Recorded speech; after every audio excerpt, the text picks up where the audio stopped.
was of volcano beauty and had a greater attention of an evil giant, because the evil giant possession extraordinary magical power. Roro attacked dared no reject the giant's affection was her proposed to him. Roro thought of a play to get away from the mergers, which how offending the giants. In order to get her hand emerged, the giant had to fulfill her wishes. Roro the concession a visual reaction in half. The giant did not have the power to fulfill it. She had asked him to make her a study descent in between the mountains in one night and before the break of dawn. Unfortunately for her, the giant magically and swiftly began to work he forward and watched her completing her wishes. The fact taking Roro and Tung quickly thought of an idea to disrupt the completion. She made a storm noise that woke up the rooster. The rooster began to crow, bringing in dawn in. On her, the rooster's calls, which signaled the break of dawn. The giant was so close for having failing his task. For a start, he dared to coconut shell that helped us to dig the desert. The shell fell to the ground beside Mount Bromo, forming what is now known as Mount Bato Coconut Shell. The sandy plain was to form the Tegar Calendra. The story continues with Roro and Tung falling in love with Joko Seger, a descendant of the great Majapahit kingdom who had led a reclusive life on the desolate mountain range.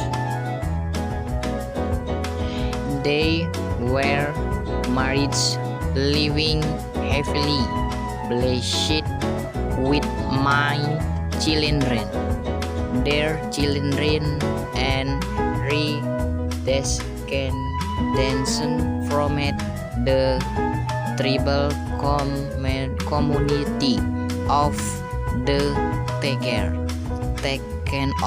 taken from the name Roro Ateng and Joko Seger.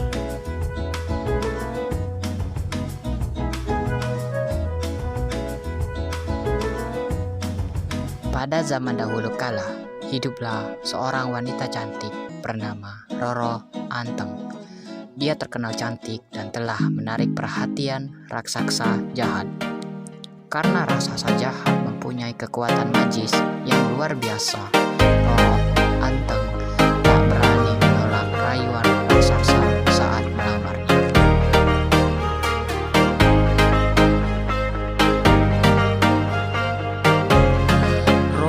Memikirkan rencana untuk melepaskan diri dari pernikahan itu tanpa menyinggung perasaan raksasa.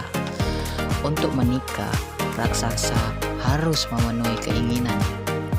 Roro kemudian mengarang permintaan yang sulit dengan harapan raksasa tidak mempunyai kekuatan untuk memenuhinya. Dia telah memintanya untuk membuatkan gurun pasir di antara pegunungan dalam satu malam dan sebelum fajar menyingsing. Sial baginya, raksasa secara ajaib dan cepat mulai menggunakan kekuatannya dan hampir menyelesaikan keinginannya. Roro Anteng yang berpikir cepat dengan cepat memikirkan ide untuk mengganggu penyelesaiannya. Dia membuat segala cara, membuat macam suara yang membangunkan ayam jantan. Ayam jantan mulai berkokok membawa fajar tiba. Mendengar kicauan ayam jago yang mendandakan fajar menyingsing, raksasa terkejut karena tugasnya gagal. Karena frustasi, dia melemparkan batok kelapa yang dia gunakan untuk menggali gurun pasir.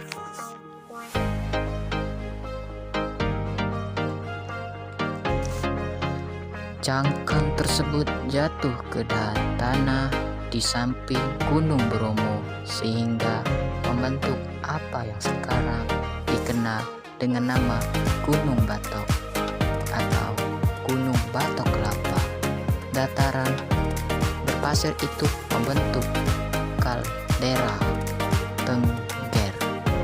Cerita berlanjut dengan Roro Anteng yang jatuh cinta pada Joko Seger, seseorang keturunan kerajaan Majapahit yang agung yang menjalani kehidupan menyendiri di pegunungan terpencil.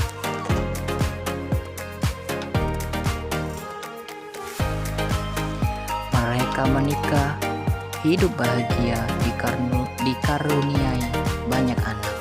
Anak-anaknya dan keturunan-keturunannya membentuk komunitas suku Tengger yang diambil dari nama Roro Ateng dan Joko Sengger.